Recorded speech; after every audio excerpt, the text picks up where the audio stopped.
እሺ ቃል በገባሁት መሰረት የመጀመሪያውን ክፍል ለማቅረብ ያክል እንግዲህ እዚህ ሀገር አንድ ሰው በተለያየ መንገድ ሊመጣ ይችላል። በትምህርት ሊሆን ይችላል፣ በስራ ሊመጣ ይችላል።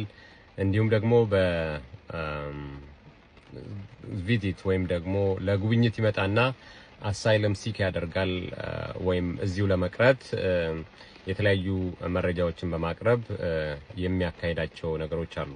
በዚህም ማለ በዚያ እዚህ ሀገር በሚመጣበት ጊዜ ሰው ብዙ ነገሮች ያስፈልጋሉ። ከነዚያ ውስጥ ለዛሬ በመጀመሪያው ክፍል ልነግራችሁ የምፈልገው ነገር ምንድነው? ወደዚህ ሀገር ወይም ደግሞ ወደ አገረ ካናዳ በሚመጣበት ጊዜ ከሚያስፈልጉት ዋና ዋና ነገሮች ውስጥ አንዱ ዋናዎቹ ማለት ነው አንድ ቋንቋ ነው። ቋንቋ ወይም እንግሊዝኛ አሊያም ደግሞ የፈረንሳይኛ ቋንቋን ጠንቅቆ ማወቅ ቢያንስ መሰረታዊ የመግባቢያ ክህሎቶች ሊኖሩት ይገባል። የመናገር፣ የመጻፍ፣ የመስማት እና የማዳመጥ ክህሎቱ ወይም ክህሎታችሁ ጥሩ ሊሆን ይገባል ማለት ነው። ካልሆነ ግን ብዙ መንገዶችን ይጓዛል እዚህ ሀገር ከመጣ በኋላ ማለት ነው። ስለዚህ እዚህ ሀገር በሚመጣበት ጊዜ ካናዲያን ቤንችማርክ የሚባል ቴስት አለ እኛ ከተማ ውስጥ የሚሰጥ ከቅድም ከነገርኳችሁ በፊት ከነገርኳችሁ 6 የሴትልመንት ኤጀንሲዎች ውስጥ የካቶሊክ ሶሻል ሰርቪስ የሚባል ተቋም ይህንን አገልግሎት ይሰጣል። ካናዲያን ቤንችማርክ ማለት የመስማት፣ የማዳመጥ፣ የመናገርና የመጻፍ ክህሎታችሁ ምን ደረጃ ላይ ነው ያለው የሚለውን ቴስት ያደርጓቸዋል ማለት ነው። ስልጠና ለመውሰድ ወይም ደግሞ የተለያዩ ስራዎችን ለማከናወን ቢያንስ 4ኛ ደረጃ ሊኖራችሁ ይገባል። በእነዚህ አራቱም ክህሎቶች 4ኛ ደረጃ ላይ ልትቀመጡ ይገባል ማለት ነው።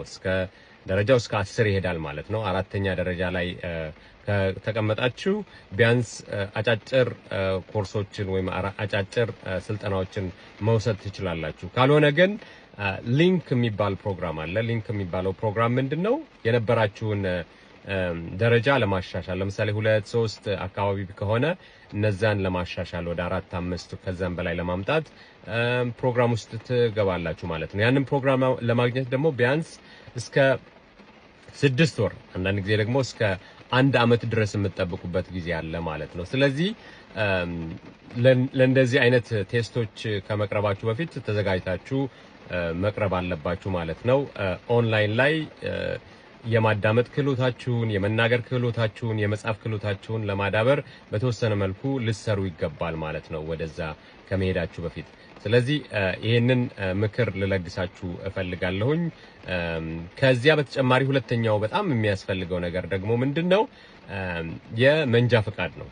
ድራይቨርስ ላይሰንስ በጣም አስፈላጊ ነው። ብዙ ስራዎችን ለማከናወን ድራይቨርስ ላይሰንስ በጣም አስፈላጊ ነው።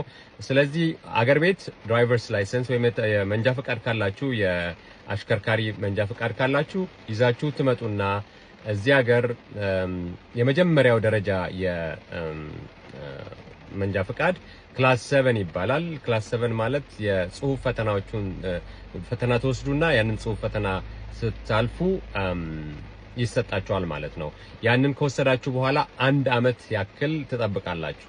1 አመት ያክል ጠብቃችሁ የሮድ ቴስት ወይም ደግሞ የመንገድ ላይ ፈተና ተወስዳላችሁ። ያንን ፈተና ከወሰዳችሁ ክላስ 5 ይሰጣችኋል ማለት ነው። ከሀገር ቤት ግን መንጃ ፈቃድ ይዛችሁ በምትመጡበት ጊዜ ምንድነው ጠቀሜታው ካላችሁ ማለት ነው። ይዛችሁ በምትመጡበት ጊዜ ጠቀሜታው ምንድነው? ክላስ 7 ከወሰዳችሁ በኋላ 1 አመት ያክል አትጠብቁም ማለት ነው። ስለዚህ 1 አመት ላይ ሳትጠብቁ ፈተና ተወስዳላችሁ፣ ብቻችሁም መንዳት ትችላላችሁ። ክላስ 7 ሲኖራችሁ ግን ከሰው ጋር ነው መንዳት የምትችሉት ማለት ነው። ስለዚህ ያንን ነገር ያስቀርላችኋል። እነዚህ ነገሮች ሁለቱ ያልጠቀስኳቸው ነገሮነገሮች አንድ ሰዎች ትምህርት ቤት ገብተው የሚፈልጉትን ስራ ለመስራት ስልጠና አጫጭር ወይም ረጅም የአመት ወይ የ2 አመት ኮርስ ለመውሰድ አስፈላጊ ናቸው ማለት ነው። ሁለተኛ ደግሞ ስራ ለመስራት ደግሞ በጣም አስፈላጊዎች ናቸው ማለት ነው። በቀን ተቀን መስተጋብር ውስጥ ቋንቋ አስፈላጊ ነው። ከዚያ ውጭ ደግሞ የስራ ቦታዎች ደግሞ በጣም ራቅ ያሉ ቦታዎች ሊሆኑ ስለሚችሉ በሰዓቱ ለመድረስ የግድ መንጃ ፈቃድ ያስፈልጋቸዋል። ሪላየብል ወይም ደግሞ ጥሩ የሆነ መኪና ሊኖራችሁ ይገባል ማለት ነው። ይሄ ትልቅ ትጥቅና ስንቅ ነው። እዚህ ሀገር በምትመጡበት ጊዜ ይህቺኛዋን ወይም እነዚህን ምክሮች በዚህኛው ክፍል ለመስጠት ያክል ነው። በሚቀጥሉት ክፍሎች ደግሞ ሌሎች መረጃዎችን ላቀብላችሁ እሞክራለሁኝ። እስከዚያው ድረስ መልካም ጊዜ፣ ደህና ሁኑ።